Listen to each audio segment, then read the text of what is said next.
Muy bien, entonces recuerden esta materia de trasfondo literario e histórico del Antiguo Testamento. No es una introducción al Antiguo Testamento como se podría entender, sino es conocer la escritura y la literatura y la historia en que se desenvuelve el Antiguo Testamento.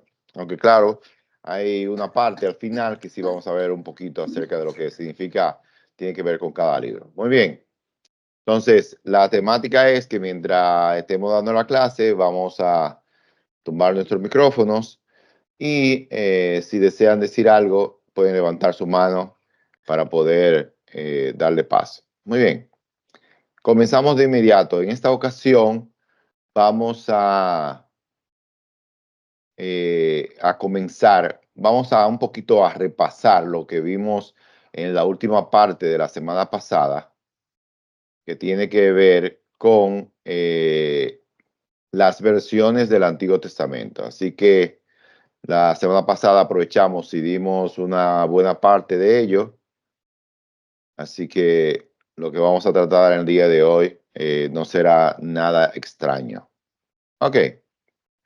Veíamos, en primer lugar, estamos en el capítulo número 3 de su manual. Algunas definiciones importantes que queríamos dejar era que, por ejemplo, el hebreo más antiguo que se tiene registro es un hebreo que no es como el hebreo actual, que es escrito en cajón, sino que se parecía muy bien, mucho al alfabeto fenicio, de donde también se parece mucho a nuestro alfabeto, porque por ejemplo, si vemos la primera letra acá, la A es Aleph, se parece a nuestra A o al alfa en griego. Bueno, pero a ese hebreo se le llamó palo hebreo, que era uno muy antiguo, un alefato muy antiguo. Ya vimos por qué es alefato y no alfabeto. Alfabeto es en griego, alefato es porque son las dos primeras letras del grupo de consonantes hebreas y se llama alefato. Otra definición importante que vimos era el término geniza. Geniza era un local que estaba al lado de la sinagoga donde se quedaban todos los manuscritos que había algún tipo de error. Por ejemplo, eh, un escriba estaba copiando una hoja y eran muy meticulosos. Ellos contaban las letras, los espacios y todo lo demás. Entonces, en una hoja que copiaran tenía que existir la misma cantidad de letras que la otra. Y si había algún error, no se rompían, sobre todo si tenían el nombre de Dios y se guardaban. Y se guardaban en lo que se llama la geniza, que eran estos lugares. Muchos manuscritos y evangelios apócrifos salieron de almacenes como este. El término códice es un término que hoy en día podríamos llamar libro, porque eran cuadernos plegados, cosidos y encuadernados. Ese fue el precursor de nuestros libros del día de hoy, los códices. Eran grupos de libros pegados y encuadernados.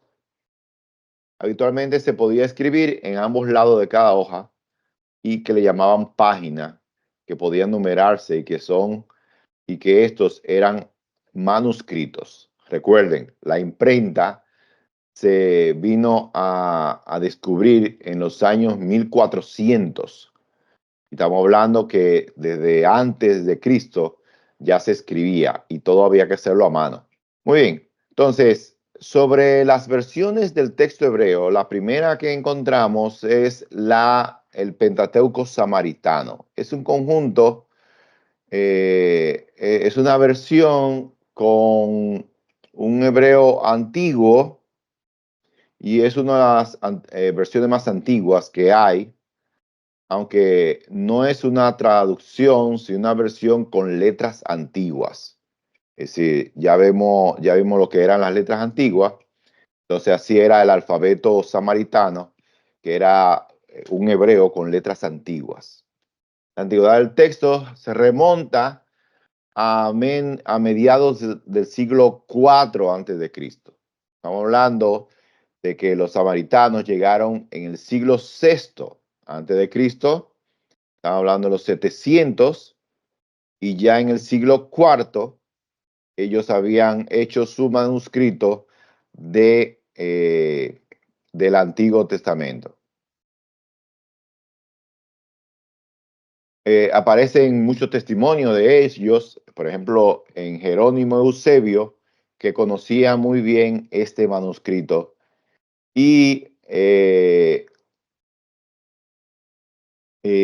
claramente está con respecto a algunos textos del Antiguo Testamento, han encontrado errores con los originales, porque recuerden que ellos dieron preponderancia a lo que tiene que ver con el, el monte Gerizim en Samaria, haciéndolo como el monte de la adoración. ¿Recuerdan el caso de la mujer samaritana que dijo que en el monte de Gerizim era el lugar de adorar? Eso lo decían los samaritanos, y que los judíos decían que era en Sión.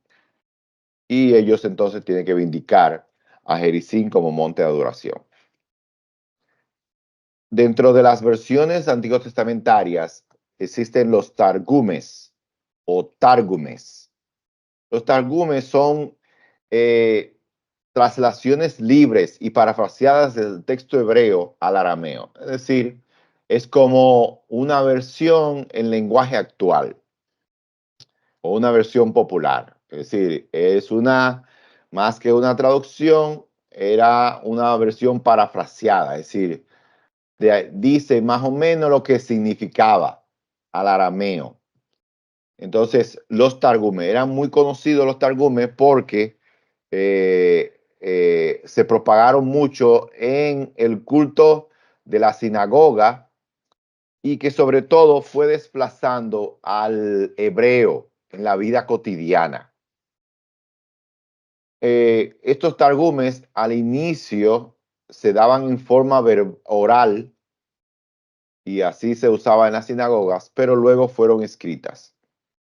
Muchas traducciones famosas de targumes aparecieron en la cueva de Qumran, que son estas cuevas donde se encontraron miles de rollos antiguos testamentarios eh, colocados en barriles, en tinajas, y que se habían conservado, una por la poca humedad del terreno, porque es la parte desértica, lo que le llaman el desierto de Judá, cerca del delta o la depresión del río Jordán, y eran, ¿cómo se llama? Eran lugares que eran frecuentados, por ejemplo, por los esenios que habitaban en esos lugares importantes. Por ejemplo, aparecen targumes importantes acerca de Job, y por ejemplo, 11 Kut TG Job significa en la cueva 11 de Qumran, o el fragmento 11 de Qumran, el Targumen de Job, y aparece el libro de Job en los Targúmenes.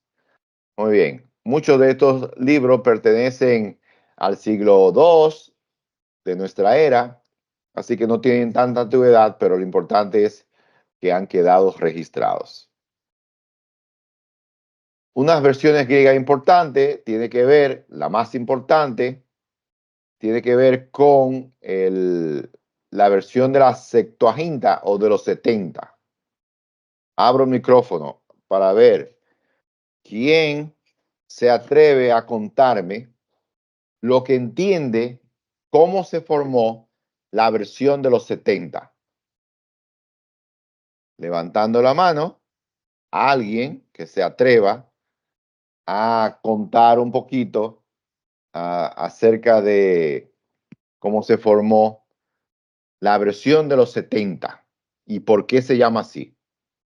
Bueno, lo que recuerdo un poquito es Ujú. que principalmente fueron escritos por rabinos judíos que estaban como dispersados, no estaban directamente en Judá, sino que estaban eh, en otros pueblos que hablaban principalmente griego.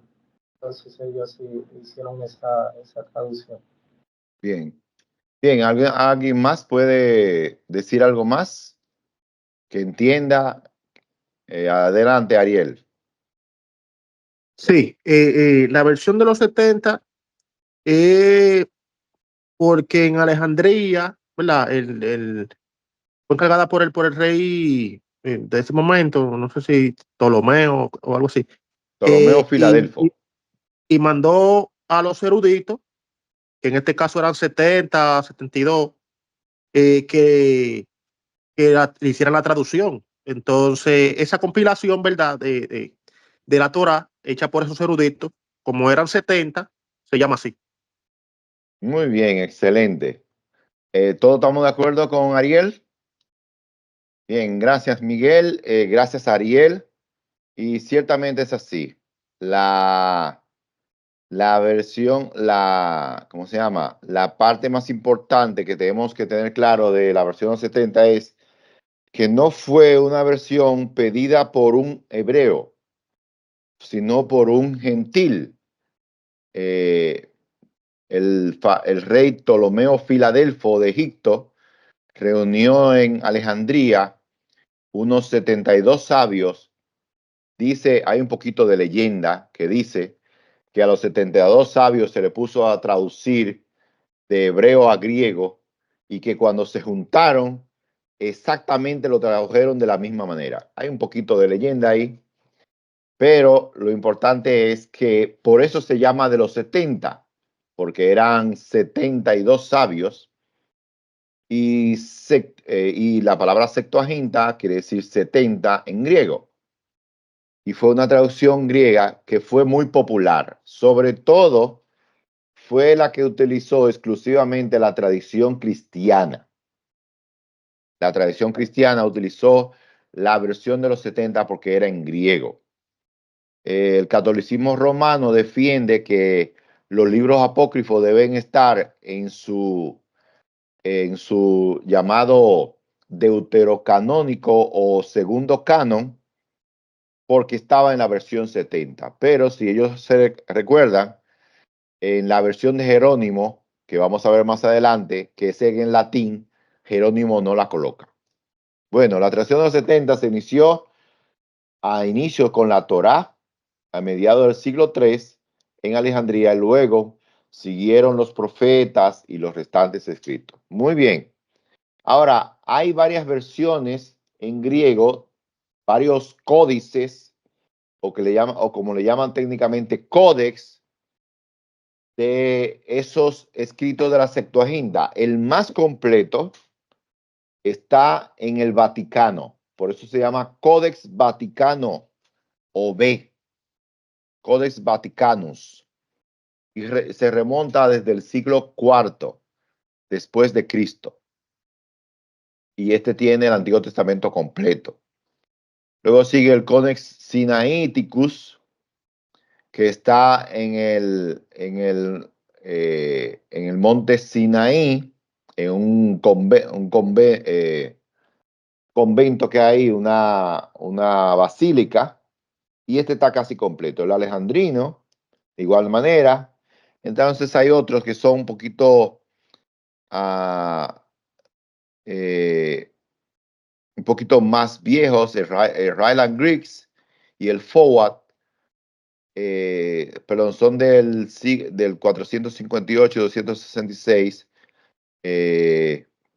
Esa es la fecha más o menos que tienen de esto, pero fueron compilados completamente en el siglo segundo, ahí lo dice, siglo segundo antes de Cristo, es decir, que son de los más viejos que hay.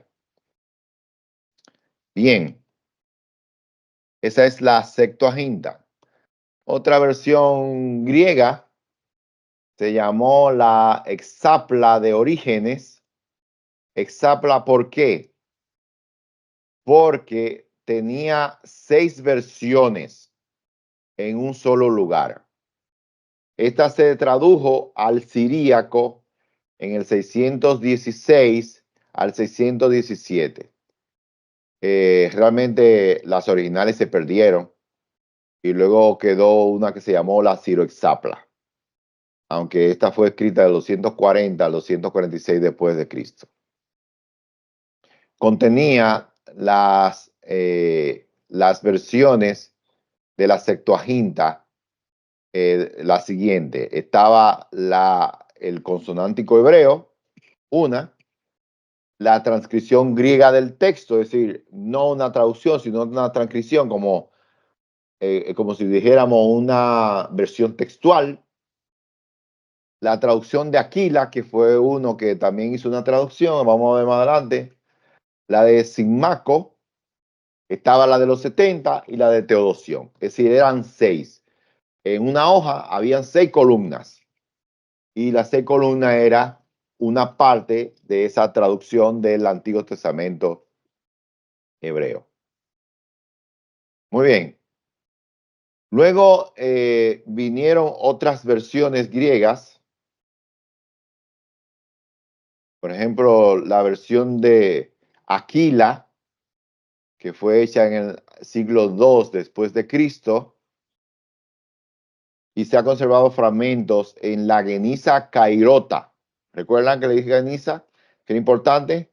Cairota porque es del Cairo. Y en los restos de la Exapla de Orígenes. En su afán por mantenerse cerca del texto hebreo, violenta el estilo griego. Es decir, que es una versión griega muy hebrea. Eso es lo que significa. La traducción de Símaco es posiblemente alguien que pertenecía a un grupo judeo-cristiano ebionita y al parecer de Jerónimo Eusebio hacia el año 170 después de Cristo, es decir, que se hizo un poquito popular entre ellos. La de Teodosión, que también fue otra versión que se hizo en el siglo II después de Cristo. Aquí vemos un ejemplo de todo lo que tenía que ver con la Exapla nuevamente y las versiones de ellos. Está la de Teodosión, está la Septuaginta, etcétera, etcétera, etcétera. Luego vinieron las traducciones latinas. Una pregunta importante que quiero hacerles a ustedes. ¿Quiénes hablaban la lengua latina? No me digan que son los nicaragüenses ni los dominicanos, porque no existían en ese tiempo. ¿Alguien se atreve? ¿Quiénes hablaban latín? Los romanos. Los romanos, claro está. Los romanos hablaban latín. En el Nuevo Testamento aparece una frase que se escribió en latín. A ver, ¿quién me va a poder decir? Marta, vamos a ver. ¿Me puede decir qué frase se escribió en latín en el Nuevo Testamento? ¿En latín? Sí. Amén. ¿No se escribió en latín? No. ¿Perdón? Hay una frase que aunque no se diga, dice que se escribió en latín. Aleluya o amén. Aleluya. Bueno, aleluya hebreo. Amén es griego. Amén es griego. Sí, amén, amén es legó. Amén. También es hebreo. De cierto os digo, es amén, amén. Así que aparece en el texto. Ok. Está bien, Marta, gracias. Marlene Almarante. ¿Qué frase te puedes tú recordar que fue escrita en latín, aunque no la diga, pero sí se dijo que se escribió en latín?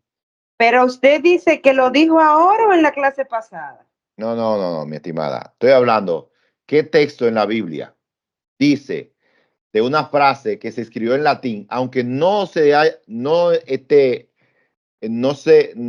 dicho cómo se dice en latín, pero se dijo que se escribió en latín? No, yo realmente Y no en sé. griego también. No sabe. No. Muy Y en bien. griego también. También se escribió en griego y en hebreo esa misma frase. ¿Será lo que lo que le pusieron a Jesús arriba, en la Exactamente, crucifixión. muy bien. Dice que Pilato, como era latino, le escribió en latín, en hebreo y en griego: Jesús de Nazaret, Rey de los judíos. Me tomó mi respuesta, esa es. Ah, qué bien, Pedro. Jesús Nazareno, Rey de los judíos. No aparece en latín, pero sí se dice que se escribió en latín. Muy bien, eso era una preguntita, a ver cómo, para que no se me duerman ahí. Muy bien. Entonces, el latín, que era la lengua romana, que ellos no la impusieron,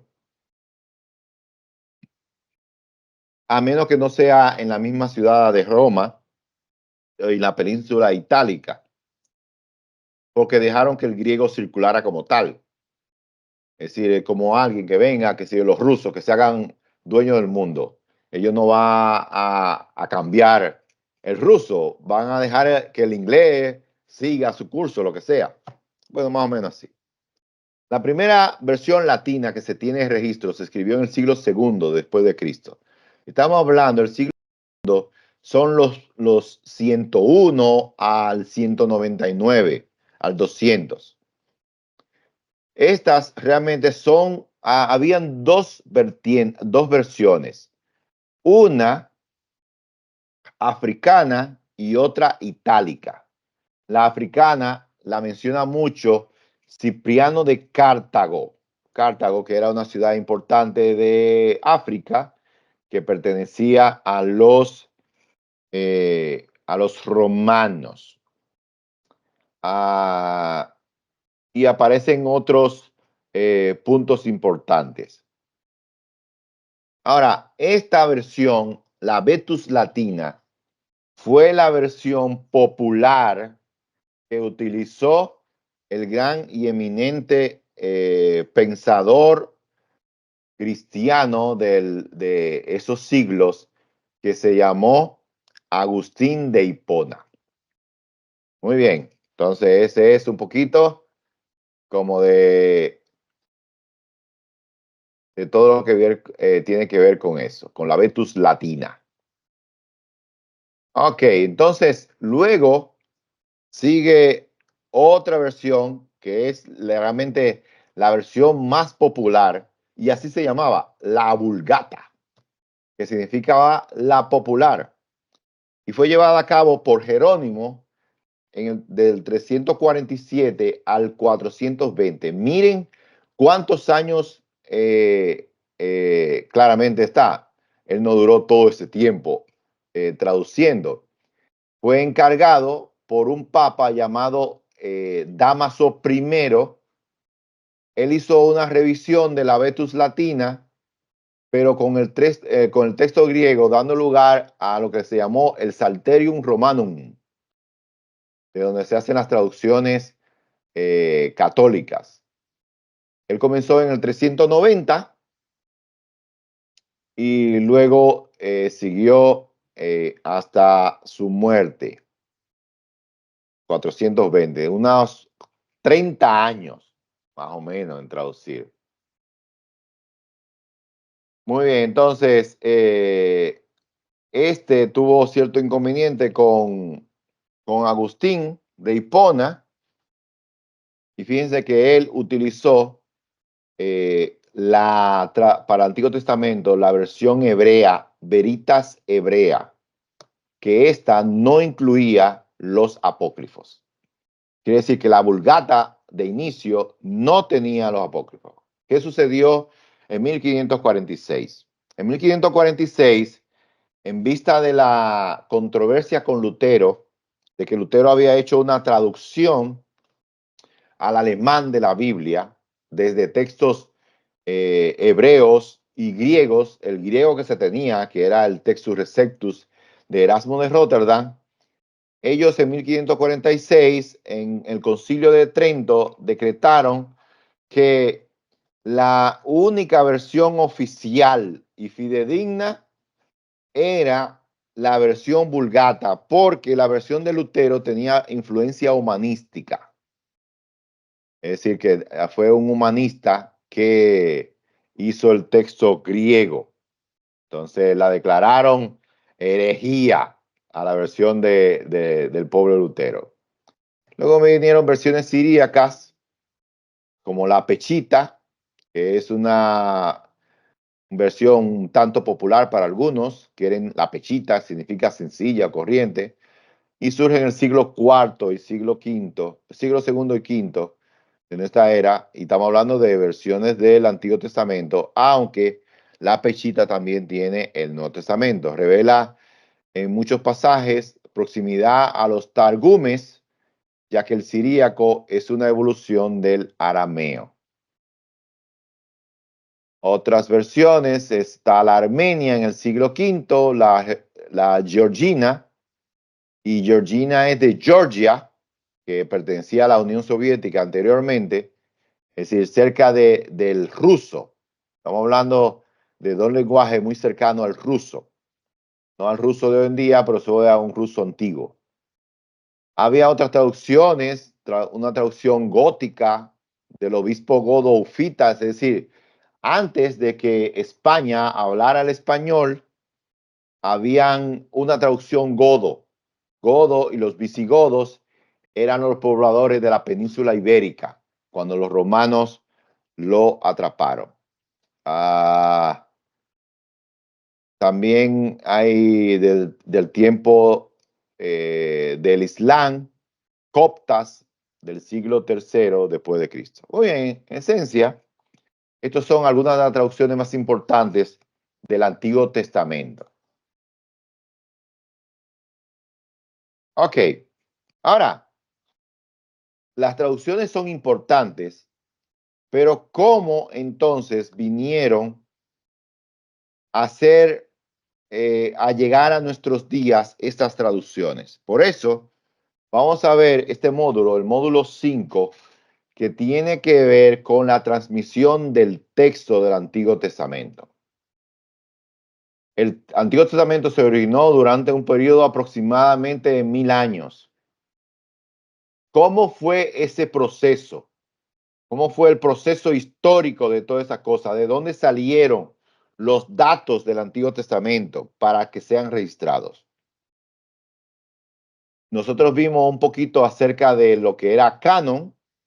Bueno, ahora vamos a ver lo que es canonicidad, que no es más que el proceso por el cual un libro es incluido en un canon o regla y aceptado como norma en medio del texto. La transmisión del texto es el modo en que el texto fue llevado a la comunidad y era aceptado por ella mucho antes de ser estandarizada. Y vamos a hablar también acerca de otro término importante que son los masoretas.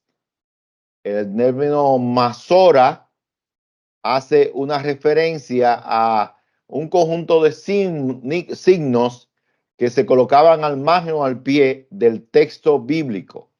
Algunos dicen que también tenía que ver con el sistema de vocales del hebreo. El hebreo no tiene vocales. Algunas consonantes suenan como vocales, pero no son vocales per se. Entonces, como se unían letras consonánticas, ¿cuál debió ser la pronunciación? Y para eso los masoretas le colocaron algunos simbolitos. Pero sobre todo masora era unos símbolos que colocaban al margen o al pie del texto bíblico para señalar el inicio y el final. Eran muy rigurosos. Ok, entonces vamos a hablar un poquito del proceso histórico. Vimos que el Antiguo Testamento se originó en 1000 años. Algunos autores consideran que el texto del Antiguo Testamento se estandarizó entre el año 70 y 135. Pregunta, ¿qué pasó en ese periodo? ¿Qué evento importante se dio en ese periodo que ayudó a esta estandarización del Antiguo Testamento? Miguel, dime. Pienso que es la destrucción ocurrió la destrucción del templo. Me equivoco. La destrucción del templo, como el templo fue destruido, ya no tenía un lugar de culto. Luego cuando fueron sacados y deportados muchos judíos, también creó un inconveniente. ¿Cuál entonces debían ser la base de la religión en ellos? ¿Y qué se organizó entonces? Hablamos del concilio de Yamnia, ¿no? Gracias, Joana. Del concilio de Jamnia o Yamnia. Es en ese concilio, fíjense que del 70 a 135, es que se estandariza los libros que iban a pertenecer al canon, aunque ese proceso se haya completado antes. Sí, antes se tenía claro qué libros pertenecían al canon. Por eso habla de los profetas, de la Torá, de la ley, los profetas y los escritos. Es decir, estaba estandarizado ya. Pero aquí en Jamnia es que se decide ya, y yo, no, este es, y ya lo decido. En el Antiguo Testamento nos facilita, podemos ver que no fue escrito de una sola sentada, es decir, no fue de que alguien vino, algunos se pusieron, se escribió, son 1000 años, y ni siquiera cada uno de los libros que lo componen fue escrito de una vez. A veces hay libros que ocurrieron en la vida, en toda la vida de un profeta o de un escritor. Por ejemplo, Job ocurre en el periodo de, ¿cómo se llama? El periodo de la prueba de Job. Pero no es Job quien escribe. Es posiblemente Moisés quien escribe, de acuerdo a algunos estudiosos. Pero, por ejemplo, Jeremías comienza a escribir el libro, se lo rompen 2 veces. Se lo rompen, lo queman, el otro lo rompen y se lo echan a comer y tiene que escribirlo de nuevo. 3 veces tuvo que escribir el libro. Muchos de ellos encierran una larga labor de compilación. Algunos recogen datos de otros lugares que ocurrieron en diversos siglos. Por ejemplo, algunos datos tienen que ver con la fuente alterna del Antiguo Testamento. ¿Cuáles fueron esos materiales que utilizaron para incluirlo dentro de los libros? Cuando pensamos en el libro de Génesis, pensamos en todo ese nombre que dice Moisés.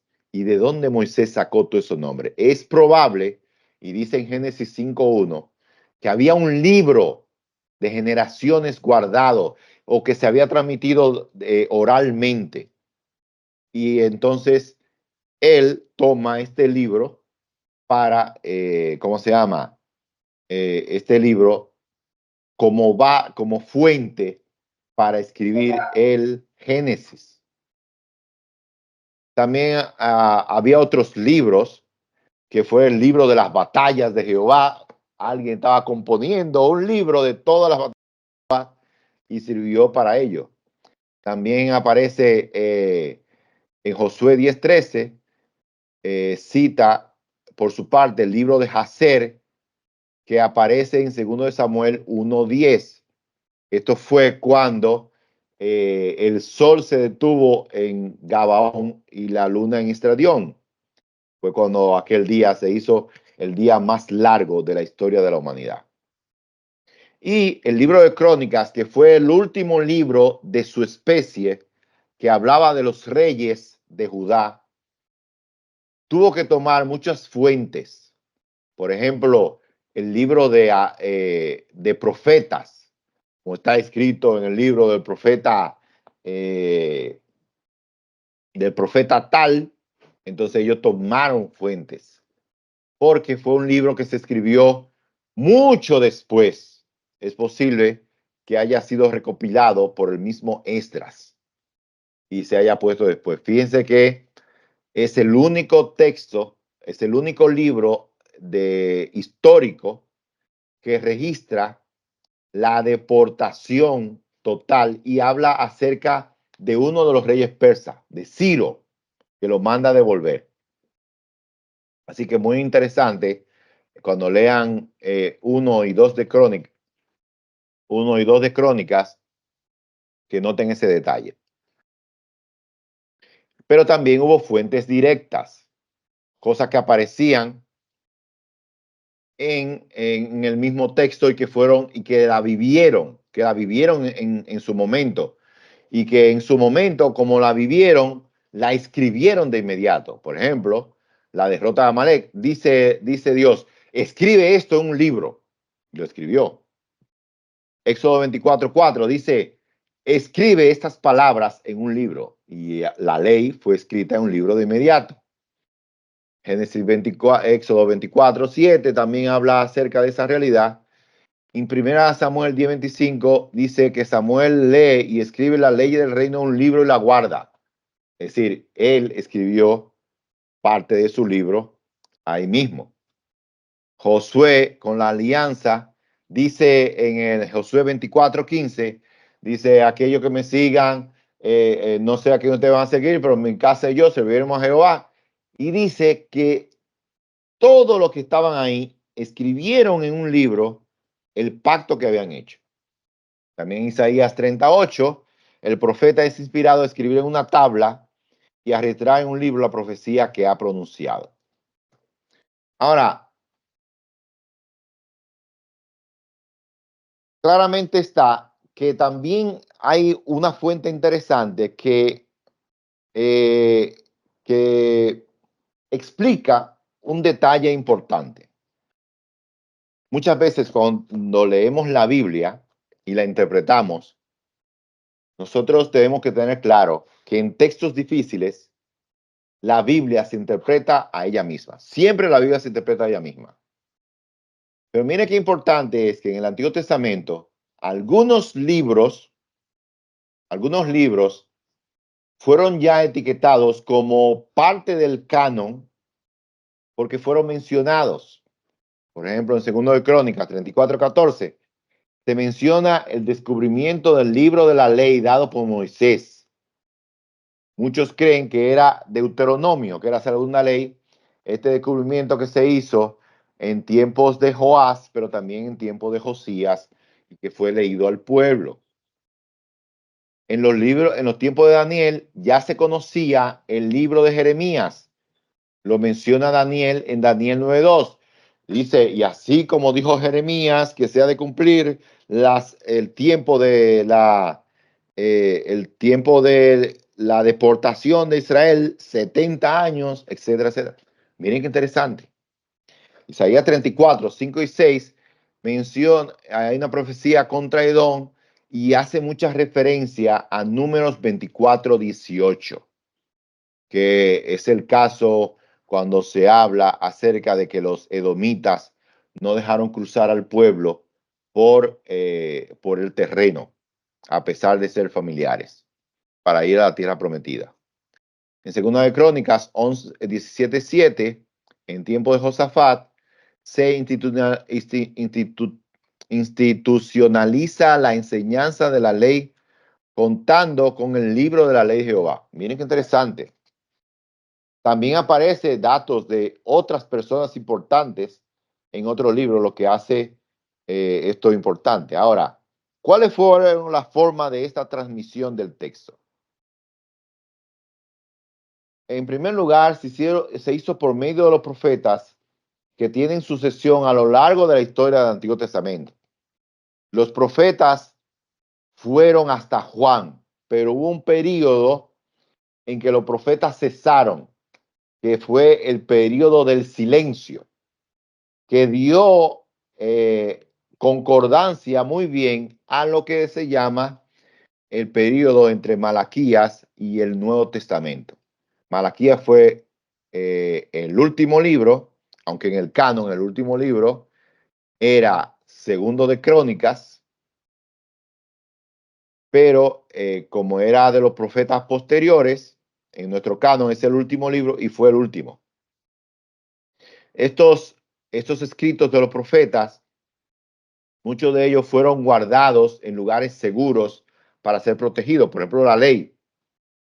En Deuteronomio 31:26 dice que una copia de la ley se puso en el arca del pacto junto con el maná y la vara de Aarón que reverdeció. Estaban en el arca del pacto. Además, es posible que concretamente en el lugar santísimo coincidieron con la interpretación de Josefo y de otra persona llamada Gren, dice que colocaban los documentos al lado del arca, no tanto dentro del arca, sino al lado del arca. Otra forma de transmisión fueron los escribas o los seforín, que eran quienes escribían y copiaban el texto, y había muchos escribas aún desde los tiempos de David, como Seraías y Seba, que aparecen en 2 Samuel 8:17 y 2 Samuel 20:25 en tiempos de David.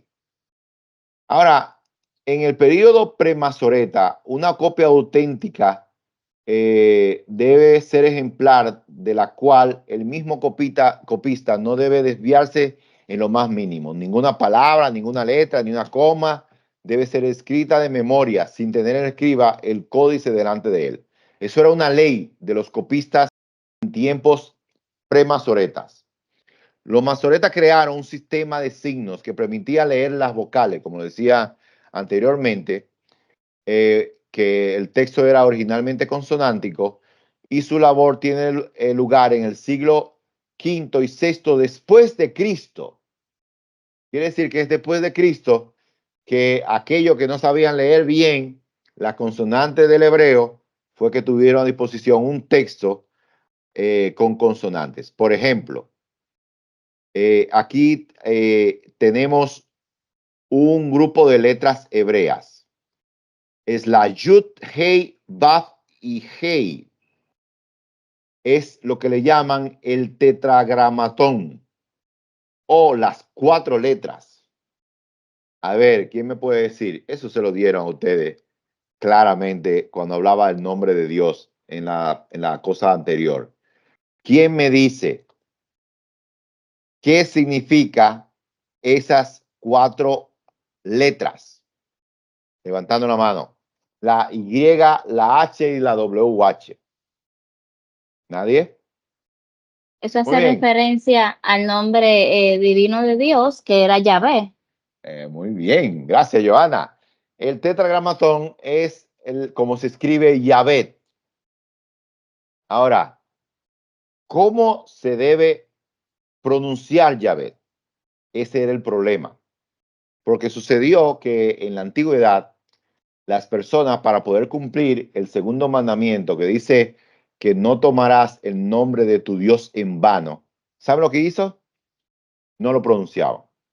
Utilizaban otro nombre para hablar de Dios. Elohim, o hablaban de Adonai, que sobre todo Adonai se usaba mucho. Elohim habla de Dios como ser, Adonai de Dios como supremo y jefe. Ahora, ¿cómo se debe escribir? Bueno, los masoretas entonces ayudaron un poquito en poniéndole estos puntitos que tiene ahí. ¿Se dan cuenta? Entonces, sonaría como Yahweh, Yahweh, Yahweh. Es decir, como Yahvé, más o menos. Aunque, fíjense que ellos lo pusieron ahí, pero no estaba muy seguro, porque todo el mundo dejó de pronunciarlo y ya no sabía cómo se pronunciaba. Pero hoy el nombre de Dios para todo el mundo, ¿cuál es? Jehová. Jehová, dirían los testigos de Jehová. Pero ese era el nombre que ellos Señor, No, conocían. porque el nombre de Dios es Dios. O Dios, para los cristianos, muy el Señor bien. Jesucristo. Jesucristo, muy bien. A ver, ¿quién más se le ocurre? el Señor, El Señor, muy bien. Alguien que dé con la pista. Dime, Jenny. El Todopoderoso. El Pantocrátor, muy bien. ¿Quién más? Dice otro. ¿Qué el nombre de Padre, Dios aparece en Mateo 28? el El Mesías. Padre, El Hamashiach, muy bien. ¿Qué me decía Génesis? el Padre, porque, o sea, según, haciendo el recuento del que dijo sí, sino que antes lo llamaban como esos nombres, pero ahora es Padre. Padre, bien. ¿Quién más? La fórmula bautismal. ¿Cuál es el nombre que debían bautizar? El de la Trinidad y Espíritu Santo. Ese es el nombre de Dios hoy. Padre, Hijo y Espíritu Santo. Es el nombre de la Trinidad. Porque en el nombre de la Trinidad es que tienen que bautizar a la gente. Aunque en la posteridad, en el final de los siglos, dice que habrá un nombre que estará, aunque es la Trinidad, pero que será ampliamente conocido y todos tendrán que arrodillarse para adorar. ¿Cuál es ese nombre? Jesús. Jesús. Muy bien. Para que en el nombre de Jesús se doble toda rodilla. Una rodilla de los que Muy bien. están en la tierra y debajo de la tierra. Miren qué cosa más interesante, queridos hermanos. Qué cosa más interesante poder conocer todo esto. Nos deja ver que Dios se dio a conocer de muchas maneras a los padres como los profetas, pero en estos posteriores días nos ha hablado por hijo. Y es Jesús, el hombre, el Dios hecho hombre, a quienes veremos en la eternidad y adoraremos con todo nuestro ser. ¡Qué maravilla! ¡Qué maravilla eso! ¡Qué maravillosa es la palabra de Dios! ¡Qué glorioso es poder conocer todas estas cosas! Los pobres judíos no saben cómo se dice Yahvé, pero sí van a tener que llamar a Yeshua, Yeshua HaMashiach, Jesús el Mesías, y todos tendrán que adorarle. Gloria sea al Señor. Muy bien, vamos terminando esta parte y vamos a hablar un poquito de lo que tiene que ver con la crítica textual. Miren, le digo la verdad, la crítica textual en la antigüedad no era muy bien vista, porque de la crítica textual también se salió otro tipo de crítica que lo que hizo fue que dañar la esencia del texto. Pero la crítica textual ayuda porque hoy en día no contamos con ningún documento original del Antiguo Testamento, no lo hay, ni del Nuevo Testamento tampoco. Tenemos muy cercanos, pero no tenemos originales, no lo tenemos. Ahora, la crítica textual es la que encargada de acercarnos a la posible lectura original del texto. ¿Cómo lo hace? Él va a comparar entre versiones y textos que disponemos para ver cuál debió ser la mejor redacción. Por eso es necesaria la crítica textual debido a las múltiples variantes que existen del texto en cuestión, del texto hebreo. Por ejemplo, aquí aparece varias cosas que la crítica textual ayuda. Fíjense bien, por ejemplo, ¿por qué la crítica textual es buena? Porque en el texto que poseemos hoy existen los errores que se llaman voluntarios. Errores, perdón, involuntarios. Errores involuntarios, ¿por qué? Porque hay textos que de acuerdo a su escritura se parecen las letras. El problema está que cómo la traducimos.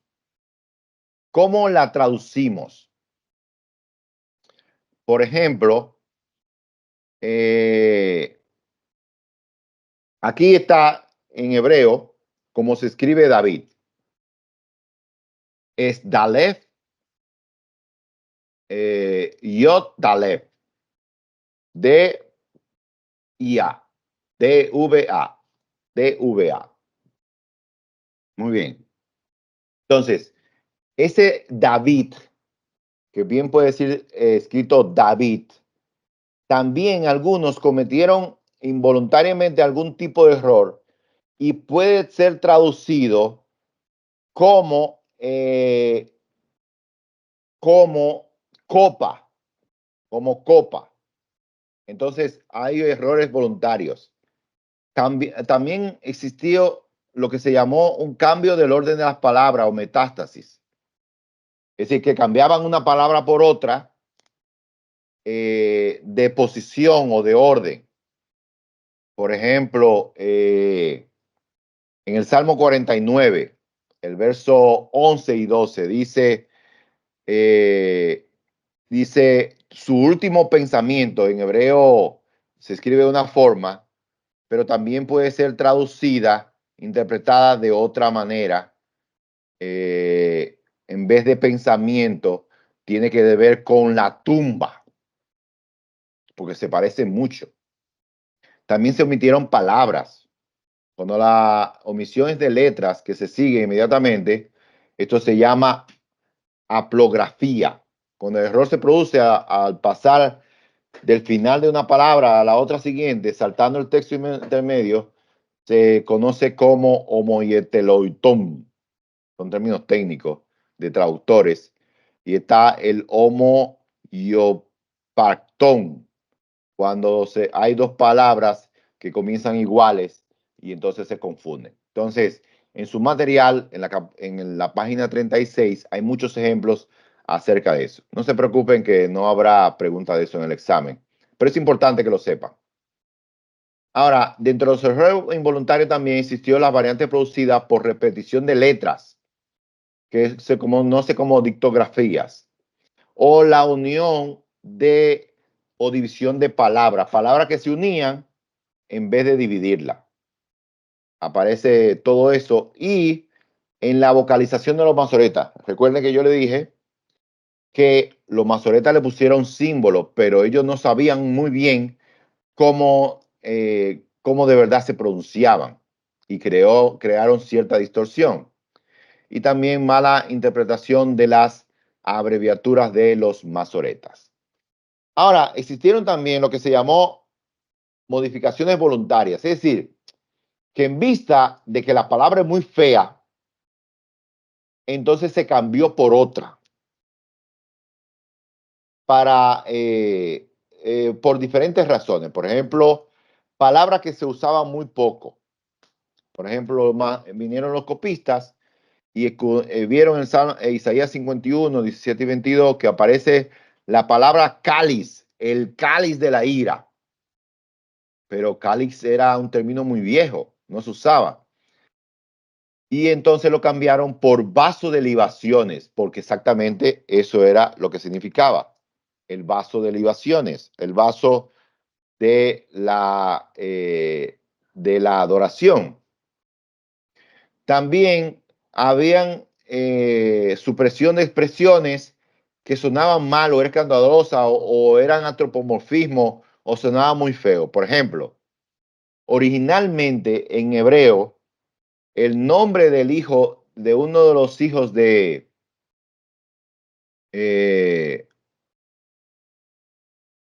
a ver, sí, uno de los de uno de los hijos de Jonatán, le llamaron Isboset. Nosotros decimos que se llama Isboset, pero originalmente decía Ishbaal. Y lo cambiaron. No es Ishbaal. Ishbaal habla de Baal, que es un dios pagano. Y lo cambiaron a Isboset. También habían algunas frases que se colocaban para poder explicar o modificar un texto. Por ejemplo, en español, nuestras traducciones, por ejemplo, se utilizan frases, eso también se utilizó en nuestra traducción al español, que sonaban feos, sonaban mal. Ustedes recuerdan el caso de Eglón. Eglón fue un rey que subyugó a Israel y en ese tiempo se levantó un juez, Dios levantó un juez que se llamó Ahot. Ahot fue dispuesto a matar a Eglón, que era un señor muy gordo. Dice que era muy gordo. Y Eglón estaba en Jericó porque Jericó tiene una buena temperatura en todo el año, un poquito cálida, huyendo del frío de las montañas. Y dice que en tiempo de verano también, dice el texto que Eglón los soldados, Ahod llegó, dice, no, yo creo que era correcto, ¿qué? No, no, no. Él tiene ahora cubierto los pies. ¿Qué significaba cubierto los pies? ¿Alguien se imagina? ¿Nadie se imagina lo que quiere decir eso? Ok. Cubierto los pies quiere decir que estaba haciendo necesidades fisiológicas. Estaba en el baño haciendo necesidades fisiológicas. Entonces, en el original dice haciendo necesidades fisiológicas. Pero, como sonaba feo, pusieron cubriendo los pies. Muy bien. También, Sí, pero eso está muy poético así. sí, muy poético, tú ves, porque los otros suenan muy feos. Entonces se Bueno. cubrió los pies. Entonces también hay otros textos.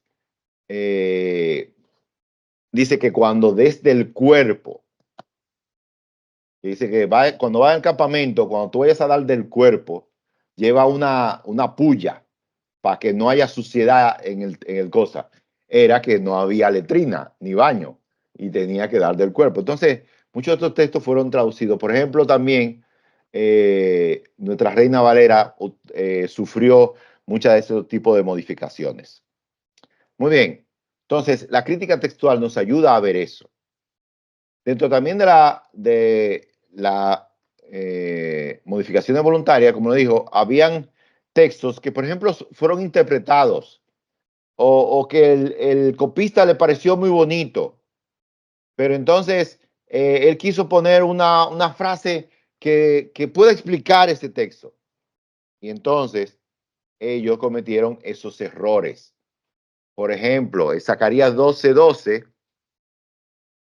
dice que con la mención de Judá y Jerusalén al final del texto, el texto actual puede ser resultado de una combinación de dos textos diferentes entre el que el copista no optó, sino incorporó la nueva copia. Es decir, que puede ser que haya sido escrita, dice en Zacarías 12:12, dice que haya sido solo Judá y en otro es Jerusalén, y lo que hizo fue que lo unió. Muy bien. Ahora, por último, ¿cuál es la metodología que utiliza la crítica textual? Hace una crítica interna tomando en cuenta el sentido y el contexto del párrafo en que se encuentra la variante textual y examina las variantes que concuerdan mejor con el estilo del autor, con el contexto inmediato. De una forma externa, toma en cuenta el valor de testimonios textuales, directos o indirectos, a favor de cada una de las variantes. Es decir, aquellos testimonios que provienen de manuscritos antiguos del texto y los que provienen de cintas leccionarias, etcétera, etcétera. Bueno, es un poquito técnico esa parte, pero habla muy bien acerca de cómo el texto se transmitió y cómo podemos contar con un texto pulido de la palabra de Dios hoy. Es decir, un texto pulido. El Nuevo Testamento, sabemos que esa es otra materia, pero también tiene sus dificultades porque copistas añadieron cosas que no debieron añadir, que no aparecen en el texto, y algunos han dicho, bueno, que eso fue escrito por hombre, y mira equivocaciones, y cuando vemos a manuscritos más antiguos, vamos a comprobar que no está. Por ejemplo, si usted quiere saber qué está o qué no está en los manuscritos más antiguos, y qué aparece en los manuscritos más nuevos, compare sus lecturas con la Biblia textual. La Biblia textual es una buena versión que te dice, mira, en los manuscritos más nuevos, menores, se llaman menores, aparece esa frase, pero en el original no. Por ejemplo, una frase que en los manuscritos más nuevos aparece, que no aparece en el viejo, es cuando Jesús le pregunta a su discípulo, cuando baja él del monte de la transfiguración, Señor, ¿y por qué nosotros no pudimos sacar este demonio? Los manuscritos más para nosotros. Dice, esos demonios solamente pueden salir ¿con qué? Con oración y ayuno. Ayuno. Pero Sí. ayuno no está. en los manuscritos más viejos. ¿Entiendes? Pero hay Algunos, unos cambios también que yo he visto, por ejemplo, en la nueva versión internacional específicamente.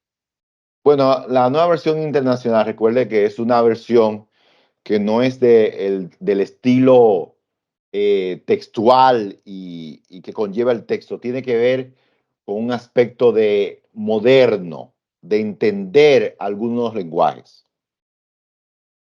Por ejemplo, cuando habla de sodomía, creo que en Isaías, ellos lo traducen como sacerdotes prostitutos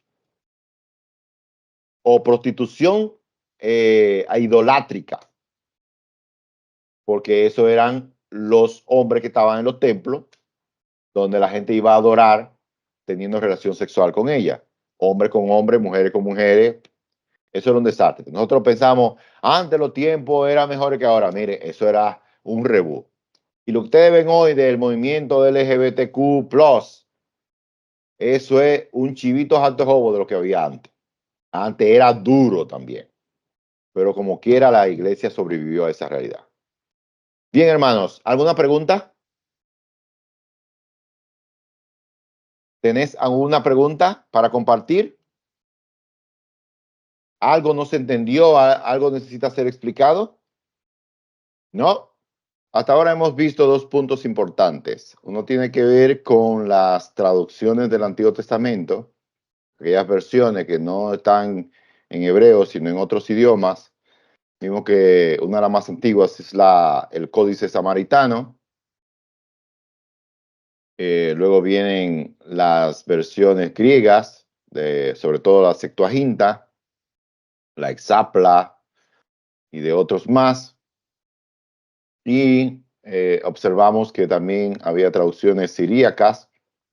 Estaban los targumes o tárgumes, que son más bien transliteración del hebreo al arameo y al siríaco. Así que cabe destacar ese punto importante. Bueno, luego viene la latina. La versión latina está la Veritas Latina, luego viene la Vulgata, que son de las versiones más conocidas, sobre todo la Vulgata, que fue traducida por Jerónimo, y que en sus textos no están los libros apócrifos, a diferencia de la Septuaginta. Por último, vimos dentro de esas versiones que está la siríaca como la Pechita, muchas otras que vinieron, coptas, armenia, georgiana, etcétera, etcétera, etcétera.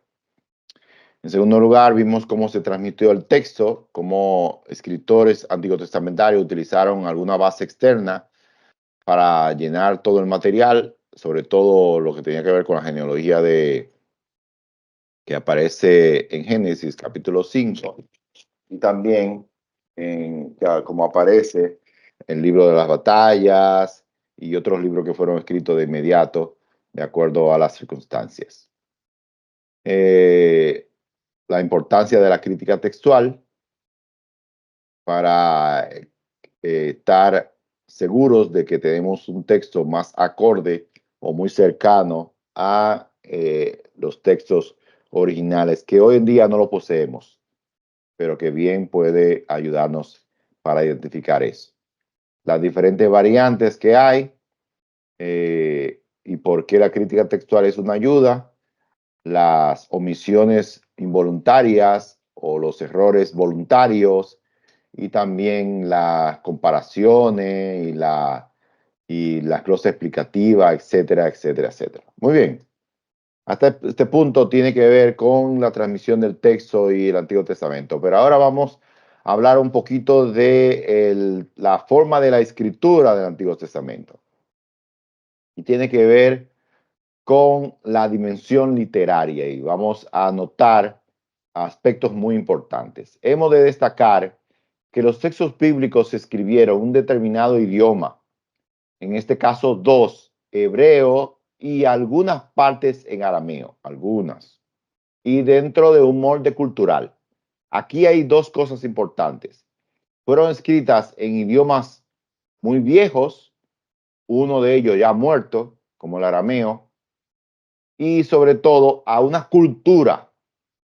Por eso cuando leemos el texto, no podemos dejar de lado un aspecto muy importante de la interpretación del texto. No podemos dejar de lado un aspecto muy importante de la interpretación del texto, que es el entonces allá. ¿Qué significaba para esos autores eso? Por eso los autores humanos, por tanto, siguieron patrones gramaticales, los cuales se utilizaba en su tiempo. Es decir, ellos utilizaron lo que estaba en su tiempo. Ellos no podían utilizar la jerga dominicana de los raperos, porque eso no existía. Tenían que usar la jerga y lo vocabulario y la forma de escribir de aquel entonces, y que eran comunes a ellos. Por eso, teniendo claro eso, tenemos que entender que el reconocimiento de género literario de un escrito nos ayuda a interpretar el texto. Miren, es importante. Si usted puede definir en qué está escrito, qué tipo de género literario es, le ayuda bastante para la interpretación, porque una narrativa, que sobre todo es una prosa, no puede ser interpretada como una poesía. No puede ser escrito como, no puede ser interpretado como una poesía porque es una narrativa. En ese aspecto, el propósito de los géneros literarios no es clasificar, sino clarificar el texto, ya que por medio de la comparación de textos se alcanza una mejor comprensión de los mismos. No es lo mismo usted bregar con una poesía o, ¿cómo se llama? Bregar con una poesía que con una narrativa o con un texto legal, como los pactos o las leyes, etcétera, etcétera, etcétera. Muy bien. Entonces, lo primero que vamos a tratar es las formas poéticas del Antiguo Testamento. La poesía hebrea, diferente a la poesía de nosotros hoy en día. La poesía hebrea, como forma de expresión, aparece en los albores de la humanidad, tan cerca de la creación del hombre como Génesis capítulo 4, versos 23 y 24. Aquel texto que dice que si por Caín son malditos algunos, por Lamec serán otros, etcétera, etcétera, etcétera. Que lo vamos a ver más adelante en un ejemplo que vamos a tomar. La poesía hebrea, a diferencia de la occidental, la poesía hebrea, a diferencia de la occidental, no se caracteriza por la rima o el metro, sino por el ritmo de pensamiento que se fundamenta en el paralelismo. Por ejemplo, hoy en día, a una poesía muy jocosa y muy cosa es: los zapaticos me aprietan, las medias me dan calor, el beso que me dio mi madre lo llevo en el corazón. Eso es una poesía y vemos rima. Me aprietan, me dan calor, beso, corazón. Es una rima. Y sobre todo, existe lo que se llama la métrica también en poesía, que los versos tienen la misma cantidad de letras. Es un poquito más complicado la poesía en nuestro lenguaje. Sin embargo, para el hebreo, poesía era decir una frase de una forma diferente, pero decir lo mismo. O decir una frase que tenga que ver con y la próxima frase dice lo contrario. O decir una frase y la próxima frase lo complementa, etcétera, etcétera, etcétera. Que lo vamos a ver ahora dentro de un momento. Por eso, existen tres tipos de paralelismo en el idioma hebreo. Está el sinónimo, paralelismo sinónimo, que tiene el mismo pensamiento, es decir, que es expresado en dos líneas paralelas, de forma diferente es expresada, pero al final de cuentas dice lo mismo. Y vamos a ver dos ejemplos acerca de ello. Salmo 19:1 dice: los cielos cuentan la gloria de Dios y el firmamento anuncia la obra de sus manos. Pregunta para aquellos que quieran. ¿De qué está hablando ahí? Vemos que los dos pensamientos son iguales. Por eso se llama tautológico, porque el significado es el mismo. Pero, ¿de qué está diciendo el salmista? ¿De qué está hablando el poeta? Pienso que De está la hablando grandeza de Dios. del Señor. La grandeza de Dios en la... Creación. Muy bien. Entonces, por eso cuando adoramos a Dios, podemos adorarle porque Él es creador. Entonces, pero además habla, hay otro puerto muy importante, habla de la grandeza de Dios. Pero también, ¿de qué habla? A ver si pueden alguien llegarle. ¿De qué habla el texto ahí? También habla de la creación del hombre. Muy bien, la creación del hombre está un poquito más para abajo, pero ese solo verso. ¿De qué habla ahí? Lo que yo veo que De la dice obra. es, ¿verdad? ¿Perdón? De que la creación exalta a Dios. Exalta a Dios. Muy bien. O sea, Ana, se puede ver en la creación que fue Dios que la hizo. muy bien. ¿Puede ver la creación? Ana, ¿qué te voy a decir? Ana Cristina. No, de la obra, que trata de la obra del Señor, o sea, Ujú. sí es, viene siendo la creación. Muy bien, exactamente. Ahora, Todo lo que nos han dicho ustedes es muy importante.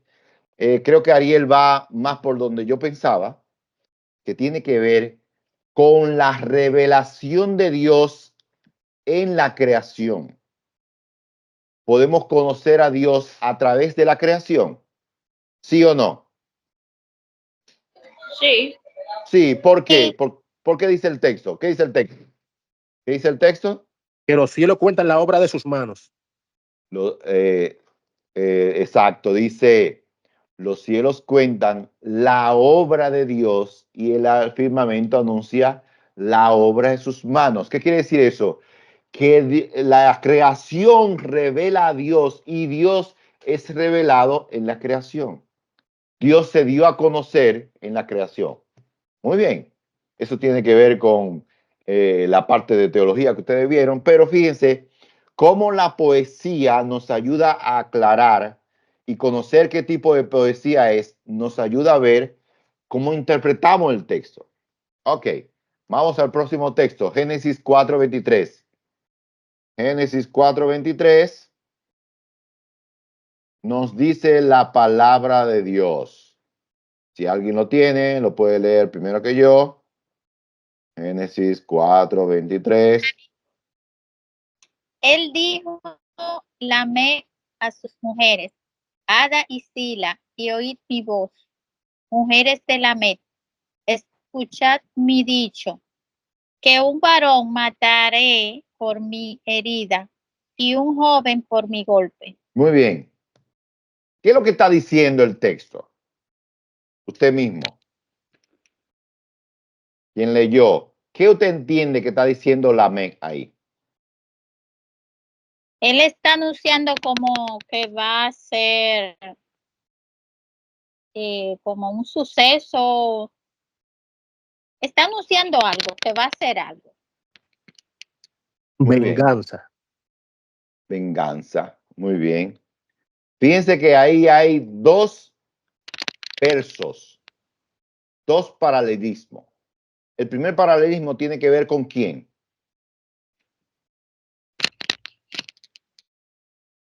Con las mujeres de Lamec.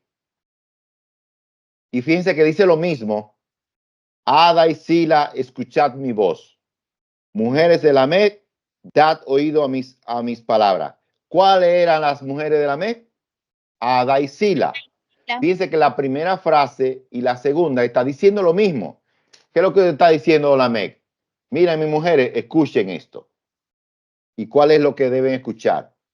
Las otras dos también es la misma, es otro paralelismo. Dice, pues a un hombre mataré por mi herida y a un muchacho por mi contusión.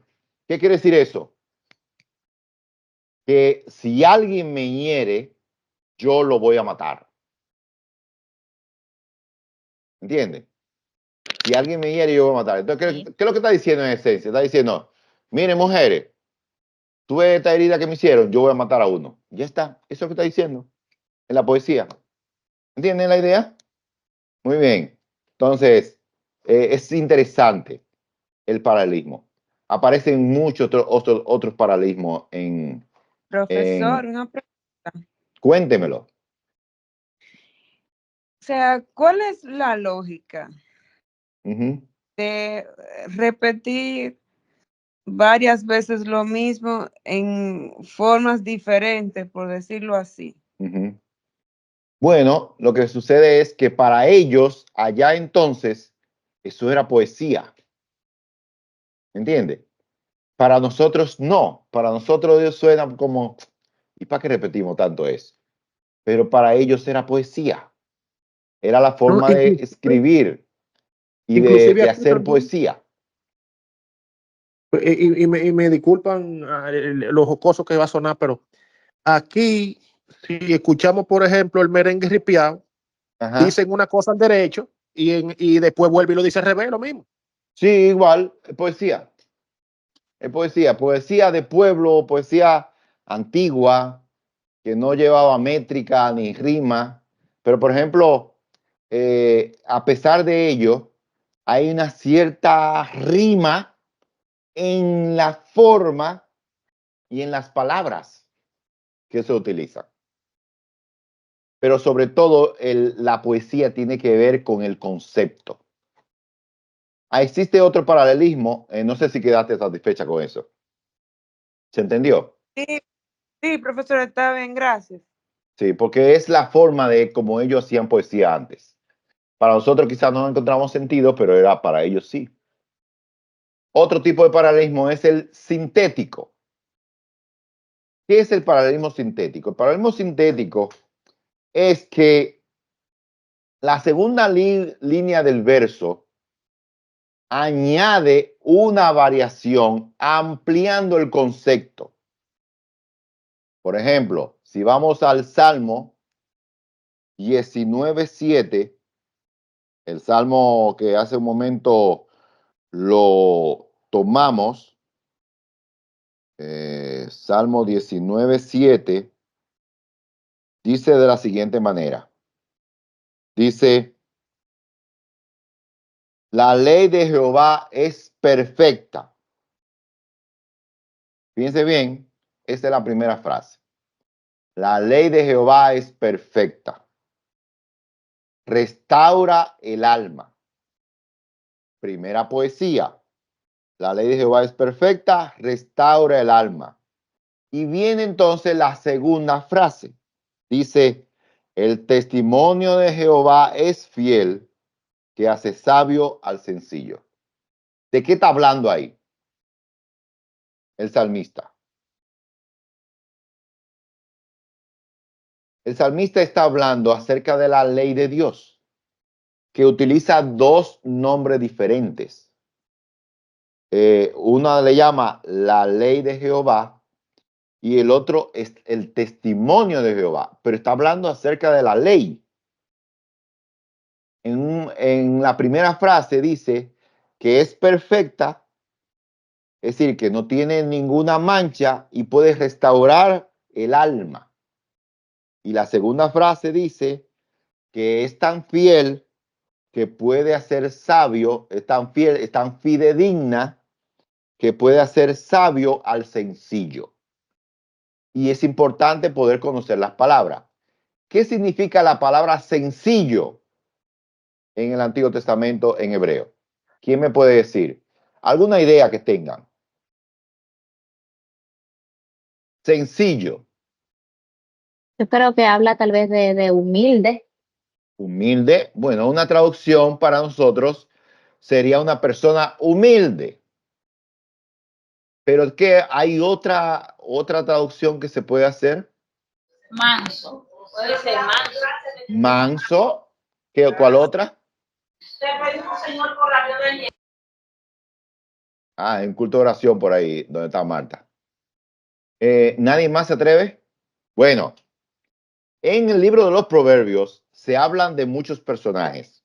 Se habla del necio, se habla del sabio, se habla del sencillo, se habla del perezoso, se habla del prudente, etcétera, etcétera, etcétera.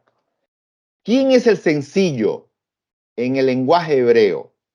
El sencillo es una persona que le falta sabiduría, es un indocto y a veces torpe porque no conoce ni practica la ley. ¿Me entiendes? Más que lo que significa en nuestro español es todo lo que ustedes dijeron, que una persona mansa, que una persona humilde, eso es en nuestro español. Pero dime, Joana. Un ejemplo de eso pudiera ser lo que menciona, me parece que en Proverbios 1:22, cuando Ajá. dice, ¿hasta cuándo simples amaréis la simpleza? Así es. Muy bien, Joana. Habla de una persona que no conoce la ley, no quiere conocer la ley y se mantiene indocto, lejos de la instrucción de la ley y de cumplirla. Por eso el salmista dice en el Salmo 19:7, el testimonio de Jehová es fiel, que hace sabio al sencillo.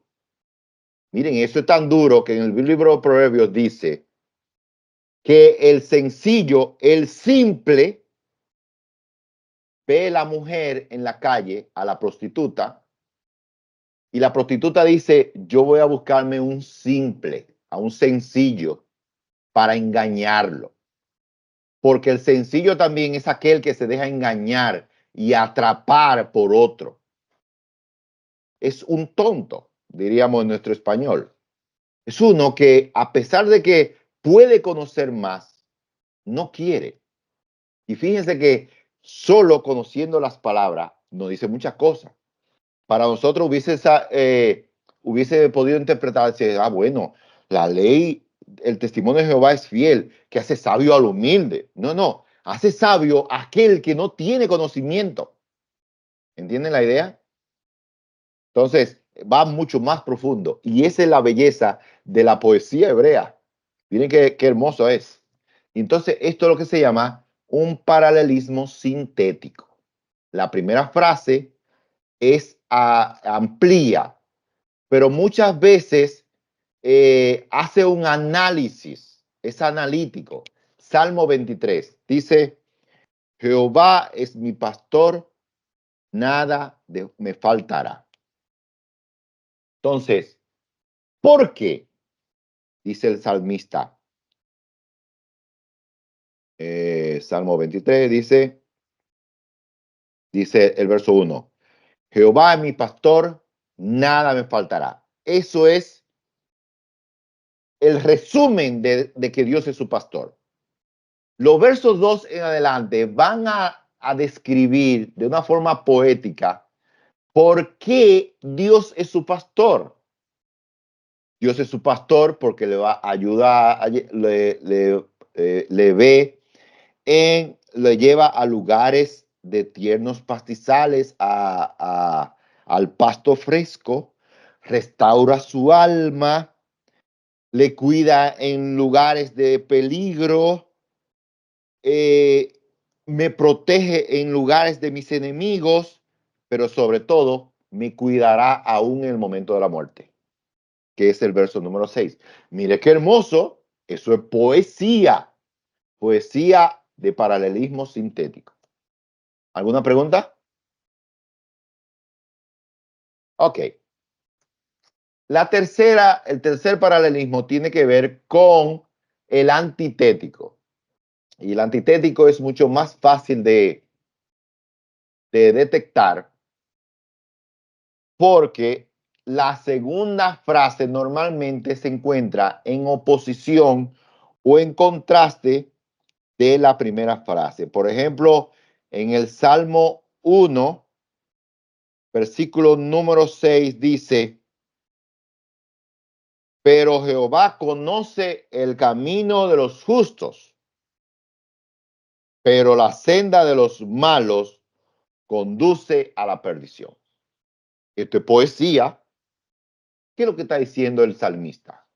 El salmista te dice, mira, el justo, así Dios sabe por dónde van, Pero los malos no saben, solamente le espera la condenación. ¿Con qué versículo en el Nuevo Testamento se compara ese verso 6 de un dicho del Señor Jesús? ¿Alguien que lo pueda decir? Si no, lo podemos explicar. ¿Alguien se atreve? ¿Qué frase del Señor Jesús habla acerca de eso? De los que están en el camino de Dios y los que van en el camino de la perdición. Me parece que es en Mateo capítulo 7, cuando habla del camino estrecho que lleva a la vida y el camino ancho que lleva a la perdición. Exactamente. Fíjense que esa misma idea del Salmos 1, verso 6, es la misma que dice Cristo. No, mira, hay dos caminos, entrar por la puerta estrecha, porque ancho es el camino y espaciosa la puerta, donde muchos andan y van a la perdición, pero el camino angosto, el camino estrecho, lleva a la vida. Eso es el camino de los justos que creen en Cristo y de los que no creen en Cristo, los que van a la perdición. La misma idea, la misma poesía hebraica. Muy bien, muy interesante.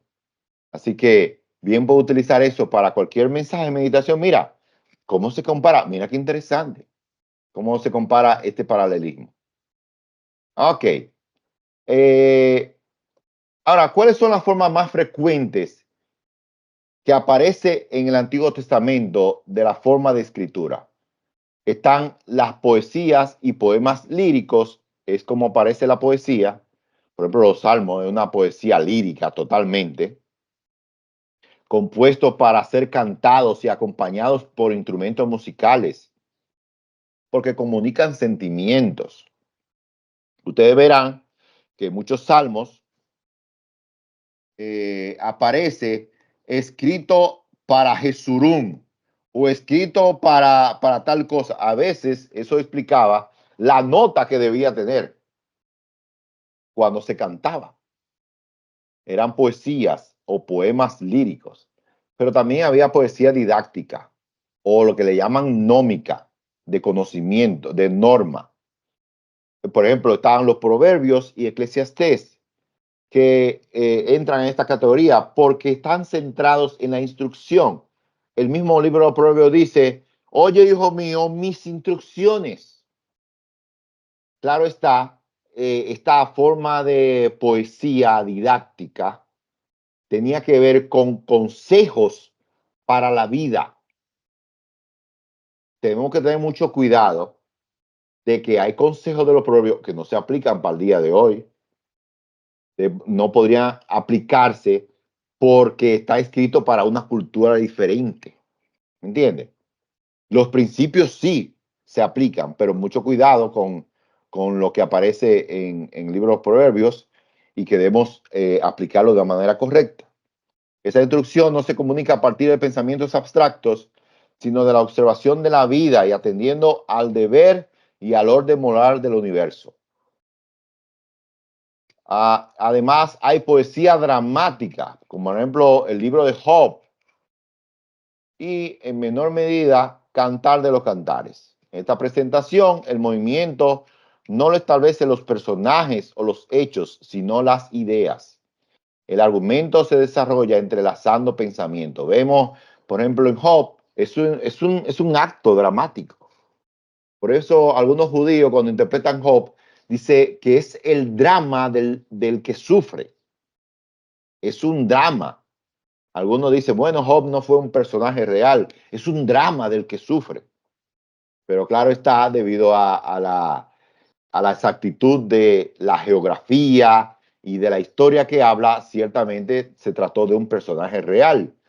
Pero habla de eso, de cómo se va entrelazando las ideas. Habla Job, hablan los amigos, luego habla Job de nuevo, hablan los amigos, algunos de los amigos, uno que no había hablado, habla de otra vez.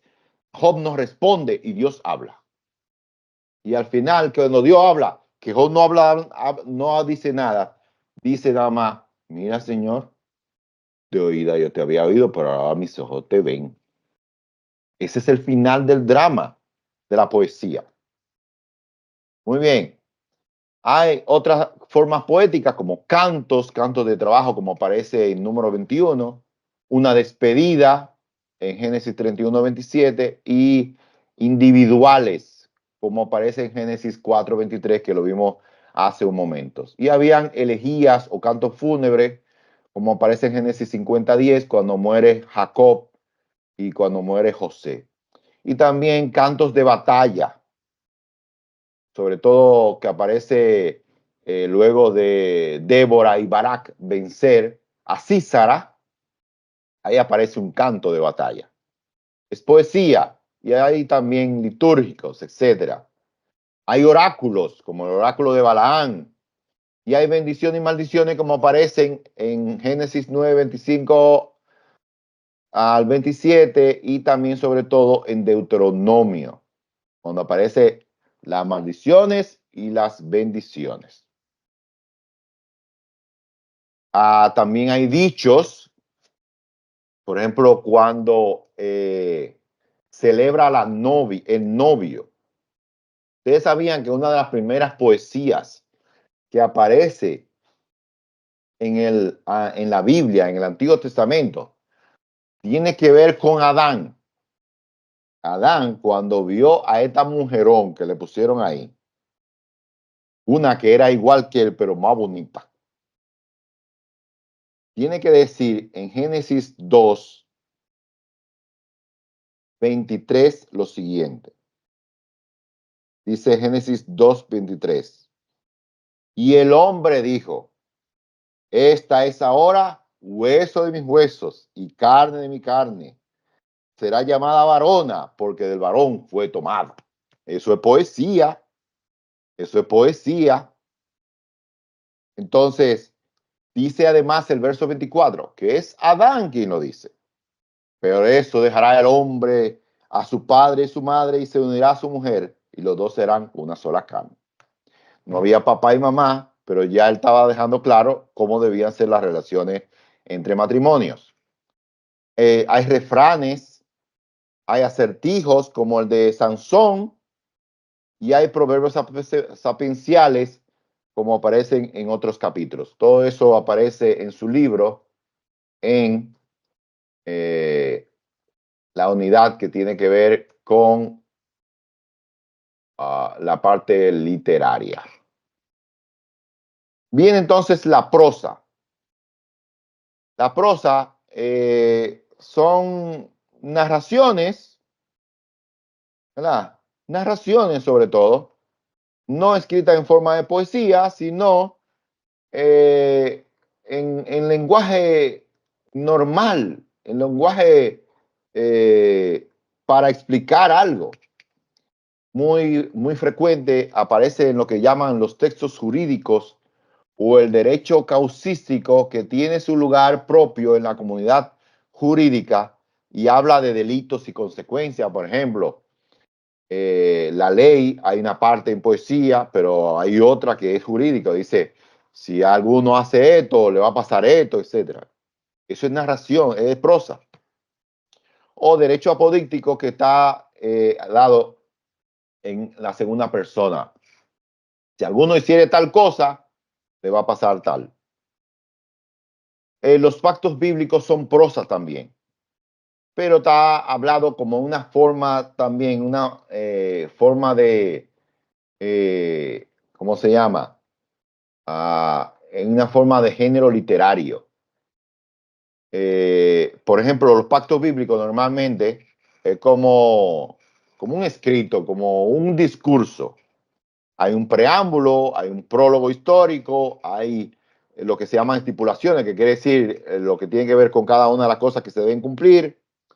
Hay un depósito, hay testigos, hay bendiciones y maldiciones. Por ejemplo, Deuteronomio, el libro de Deuteronomio total sigue esta estructura. Hay narraciones. La narrativa es la línea que da continuidad al texto, por ejemplo, del Pentateuco.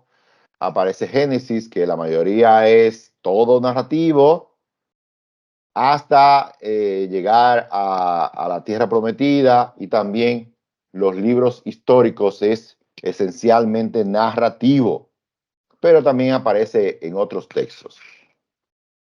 Por ejemplo, hay narraciones poéticas que son breves y sencillas e intervienen pocos personajes y se refieren a datos maravillosos y circunstancias especiales distantes de acontecer diarios, descritos por mitos, fábulas, saga, novela, etcétera, etcétera, etcétera.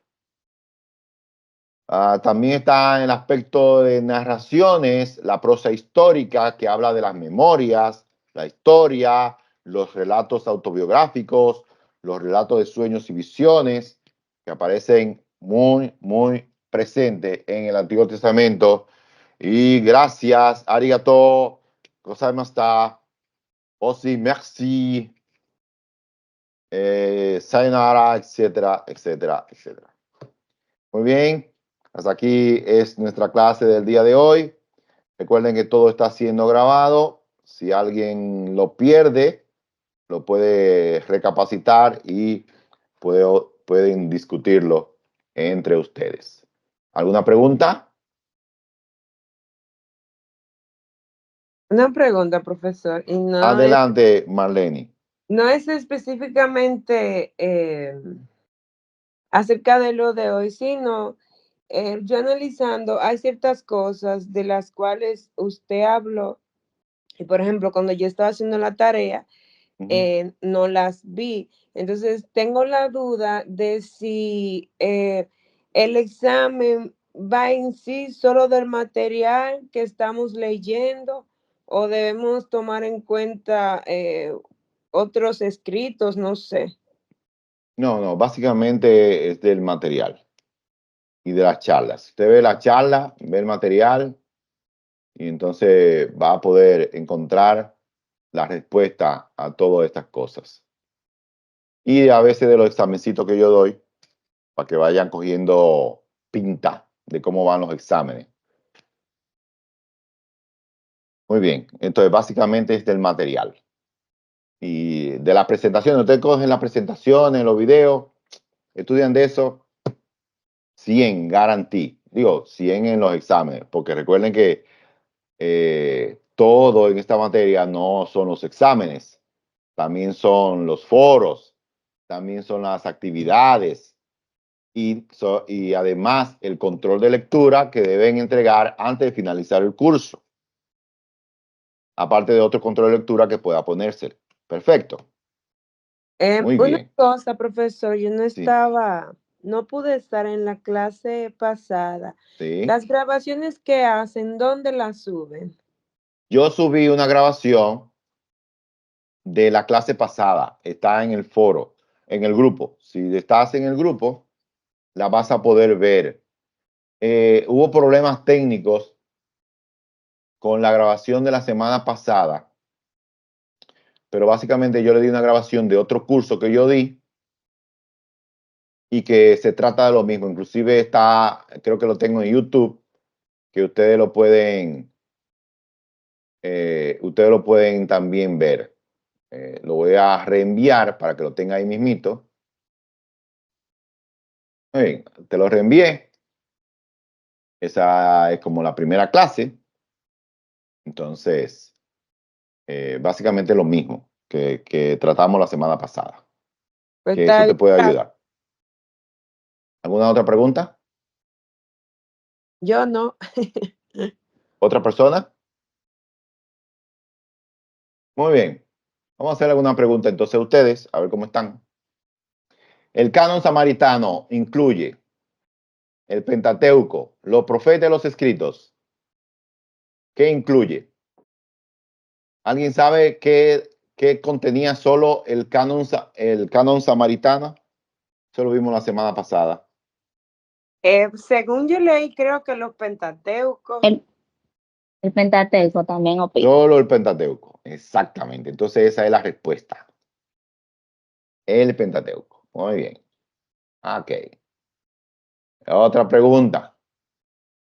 Vamos a hacerla por persona.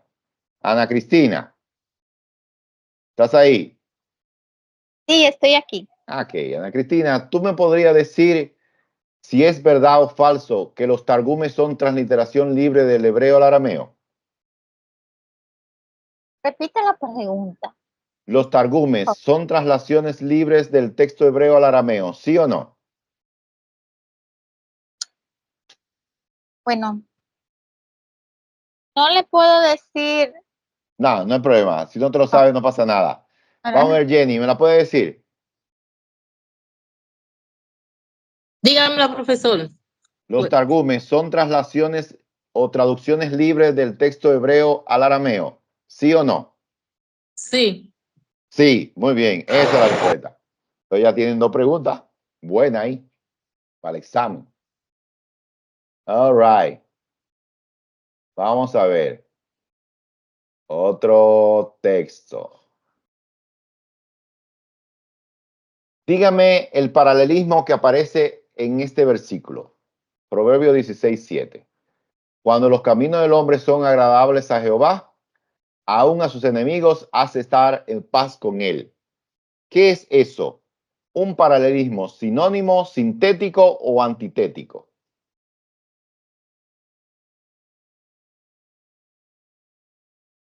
Cuando ¿Puedes los caminos repetirlo, del por hombre favor? son agradables a Jehová, aún a sus enemigos hace estar en paz con él. Y yo quiero que Génesis me diga, ¿es un sinónimo, es un sintético o es un antitético? Repítame, profe. Cuando los caminos del hombre son agradables a Jehová, aún a sus enemigos hace estar en paz con él. Sinónimo, sintético o antitético. No es sinónimo, no. No es sinónimo, muy bien. Antitético. Ay, profe. Cuando los caminos del hombre son agradables a Jehová, aún a sus enemigos hace estar en paz con él. Usted lo dijo hace poco, pero Es sinónimo, sintético o antitético. sintético. Sintético, muy bien, es un verso sintético. ¿Por qué? Porque la segunda parte argumenta y añade a la primera parte. Muy bien. ¿Quién fue el autor del Exapla? Lu. Orígenes, Josefo o Aquila.